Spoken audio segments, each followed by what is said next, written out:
वह सब करके हमने पॉलिसी चेंज की, टेक्निकल क्वालिफिकेशन चेंज किए। और आपको मैं बताता हूँ कि वो टनल का टेंडर चौथी बार आपने निकाला, जिसका 12,000 करोड़ एस्टिमेट कॉस्ट थी, वो मेघा इंजीनियरिंग ने 5,000 करोड़ में लिया है। हमने 5,000 करोड़ बचाए। और आज ही नीति आयोग के मीटिंग में लद्दाख लेह के गवर्नर जो थे, उन्होंने बताया प्रधानमंत्री जी को कि इतना फास्ट काम हो रहा है, हम उम्मीदें नहीं कर सकते।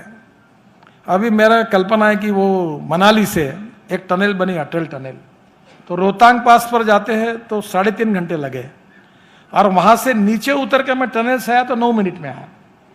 अब रोहतांग पास वो जो टनल है, अटल टनल से मैं 4 टनल बना रहा हूँ, और वहां से लद्दाख लेह को पूरे हिमालय में, और फिर जोजिला है, जोजिला से झेड़मोर है, और झेड़मोर से श्रीनगर है। तो ये इतना अच्छा प्रदेश है, और वो टनल में 5,000 करोड़ बच गए। तो आज to save money is to earn money, to cost of construction को कम करना और without compromise with quality of construction. और मटेरियल के भी करो, ये स्टील और सीमेंट वालों ने मोनोपोली की, बहुत गालियां खाई है मेरी इन्होंने, क्योंकि कार्टेल कर लेते हैं। तो मैंने अभी ग्लास फाइबर स्टील लाया है, तुम भी यूज करो। ग्लास फाइबर स्टील जो है वो सस्ता है क्योंकि लाइट है। 1 टन स्टील का जो वजन है, उसके ग्लास फाइबर स्टील का वजन 350-400 किलो है, और उसकी स्ट्रेंथ इससे ज्यादा है। तो आप धीरे धीरे अल्टरनेटिव मटेरियल रखो तो सब मटेरियल सप्लाई वाले जमीन पर रहेंगे, नहीं तो मोनोपोली हो जाएगी, तो बढ़ाते जाएंगे तो आपको प्रॉब्लम आएगा। तो सीमेंट का भी अल्टरनेटिव ढूंढो, वो भी मैंने ढूंढे हैं। और इसलिए मैं आपको कहता हूं, मैं अभी वो मलेशियन इंजीनियर को पूछ रहा था कि ये जो बीम और पियर होता है, इसमें स्टील अगर नहीं डाला, इसमें कंक्रीट में अगर स्टील फाइबर डाला और उसके साथ उसका कास्टिंग किया तो क्या होगा? तो वो बोला, यह पहली बार आपने मुझे ये पूछा है, मैं अध्ययन करता हूं, पर मुझे आपकी बात समझ में आ रही कि स्टील फाइबर डालने से जब स्ट्रेंथ बीम की इतना जाने के बजाय इतना ही है, कम है, तो ये हो सकता है ना, स्टील को निकाल दो उसमें से। और ये जो स्टील फाइबर है, उसमें जो पुराने टायर जो थे वो इंपोर्ट नहीं हो रहे थे, तो मैंने स्टील फाइबर के लिए पुराने टायर को, मैं ऑटोमोबाइल का मंत्री हूं, तो मैंने एनवायरमेंट वालों को इसको इंपोर्ट करो। तो अभी प्लास्टिक 10% और रबर पाउडर 10% बिटुमिन में डाल रहे हैं, क्योंकि वेस्ट टू वेल्थ यही है। तो मैंने वो तार निकलती है टायर में से, तो मैंने कहा ये तार से फाइबर निकालो वेस्ट में, भंगार से, और ये कास्टिंग में डालो, ताकि नए स्टील वालों के पास जाने की जरूरत नहीं पड़ेगी। ये 30 रुपए 40 रुपए किलो मिलेगी, इनका 60 रुपए किलो है। तो और अभी हमने स्क्रैपिंग पॉलिसी भी लाई हुई है। तो मेरा आपको यही सुझाव है कि कॉस्ट ऑफ कंस्ट्रक्शन को कम करने के लिए इनोवेशन और टेक्नोलॉजी में successful practice in the world, उसका उपयोग करो, उस मटेरियल का उपयोग करो। अभी बांबू का काफी उपयोग हो रहा है। अभी बंगलोर का नया एयरपोर्ट बांबू का बन रहा है, मालदीव में बड़े बड़े होटल्स बांबू के बन रहे हैं, वो भीमा बांबू हम जगह जगह लगा रहे हैं। तो जब बांबू लगना, bamboo is a good material for construction, तो आप जब 4 अल्टरनेटिव तैयार होंगे तो स्टील वाले के भाव जमीन पर रहेंगे। और इसलिए स्वाभाविक रूप से कंस्ट्रक्शन इंडस्ट्री को बहुत अच्छा फ्यूचर है। और मैं आपको ये कहूँगा कि मैं 2 लाख करोड़ के लॉजिस्टिक पार्क बना रहा हूँ, उसमें 36 पार्क मंजूर हुए, 5-7 पर काम भी शुरू हुआ है।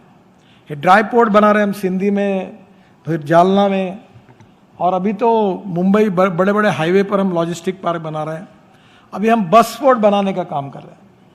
तो ये जो एयरपोर्ट बने, वैसे बस पोर्ट में मेरे को अभी जो लिस्ट मिली है 100 बस पोर्ट की है।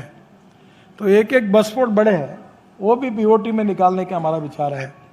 और सबसे इंपॉर्टेंट चीज़ है कि मैं रोपवे, केबल कार और फेनेकुलर रेलवे बना रहा हूँ। 165 प्रपोजल अभी मैं मंजूर करने वाला हूँ। ये आपकी सिविल इंजीनियरिंग से रिलेटेड है। कल शिवराज सिंह चौहान मेरे पास थे, तो मेरे मन का एक ड्रीम प्रोजेक्ट है, मैं भोपाल में जब जब हवाई जहाज से ऊपर उतरता हूँ तो वो 7 लेक है। तो मैंने उनको कहा कि मैं डबल डेकर बस हवा में चलने वाले आपको देता हूँ, और वो एयरपोर्ट से ऊपर से हवा से एक एक लेक के ऊपर से चलेगी और पूरा भोपाल घूमेगी, और 200 लोग एक समय हवा में चलेंगे। तो कल मैंने उनको उसका प्रेजेंटेशन बताया। अब टेक्नोलॉजी बहुत बदल चुकी है, और भारतीय लोग कम नहीं है। अब बड़े बड़े प्रमाण पर पब्लिक ट्रांसपोर्ट ऑन इलेक्ट्रिसिटी बहुत है। अभी हमारे यहाँ मेट्रो 350 करोड़ रुपए लगे, मैंने मेट्रो तैयार करने का प्लान किया है, 2 करोड़ रुपए पर किलोमीटर। कोई विश्वास ही नहीं रखता। अभी हम नागपुर, अभी 18-19 तारीख को रेलवे मंत्री आ रहे हैं और हम उसका काम शुरू करने वाले हैं कि नागपुर से अमरावती, नागपुर से चंद्रपुर, नागपुर से गोंदिया और नागपुर से जबलपुर, नागपुर से गोंदिया, नागपुर से छिंदवाड़ा, नागपुर से बैतूल और नागपुर से रामटेक और नागपुर से वर्षा, पूरी ब्रॉडगेज है। अब उसमें आप आइए, मैंने ये मॉडल तय किया है कि उसमें 2 करोड़ केवल खर्चा है और 8 डब्बे की गाड़ी होगी, रोलिंग स्टॉक टेक्नोलॉजी, 140 प्रति घंटा स्पीड से जाएगी। यानी नागपुर से अमरावती 1 घंटा 25 मिनट में, सब स्टेशन पे 2-2 मिनट रुकेगी।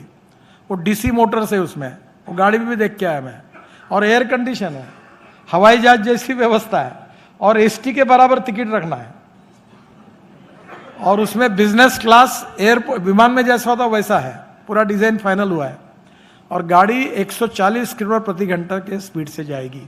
अब मैं बोल रहा हूँ कि रेलवे को कहा तो मुझे मंत्री जी बोले कि मैं रेलवे देता हूँ। मतलब तुम क्यों खर्चा करते हो? जैसे Prakash travel, Prasanna travel, Ashok travel, तो मैंने सबको का 36 करोड़ 38 करोड़ की निगोशिएट करके 30 करोड़ पर लाई है और 2-3 करोड़ कम करेंगे। और वो एक जन एक खड़ी कर लो गाड़ी, उसमें एक डब्बा जो होगा, सब गाड़ी एयर कंडीशन है और उसमें मालगाड़ी का एक डब्बा, 2 सामने माल के लिए, फ्रूट वेजिटेबल और फार्मेसी के लिए।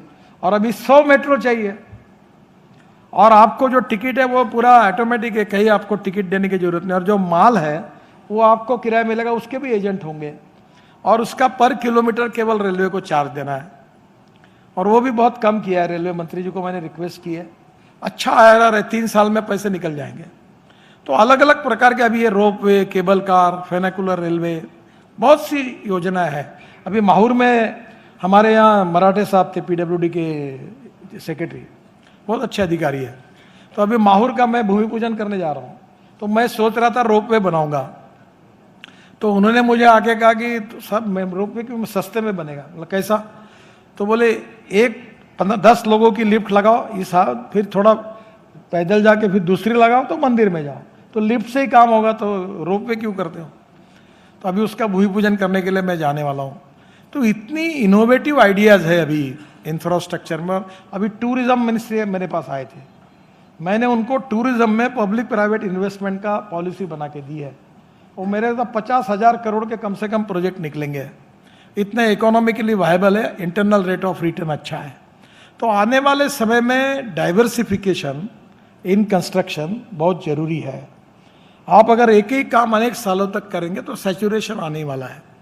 बहुत खुशी है मुझे कि मुरली जी का आपने सत्कार किया, क्योंकि उनकी जनरेशन में उन्होंने बहुत अच्छा काम किया। अठौले जी को भी मैं शुभकामनाएं देता हूँ, वो वाइस प्रेसिडेंट बन गए। मेरा सत्कार क्यों किया? क्योंकि मैं सत्कार के कोई कार्यक्रम में जाता नहीं। अगर मुझे ये मालूम होता तो मैं नहीं बोल देता, क्योंकि मैं सत्कार के कार्यक्रम में नहीं जाता, किसी के गले में हार नहीं डालता। अभी तक मेरा बिल नहीं है 100 रुपये का।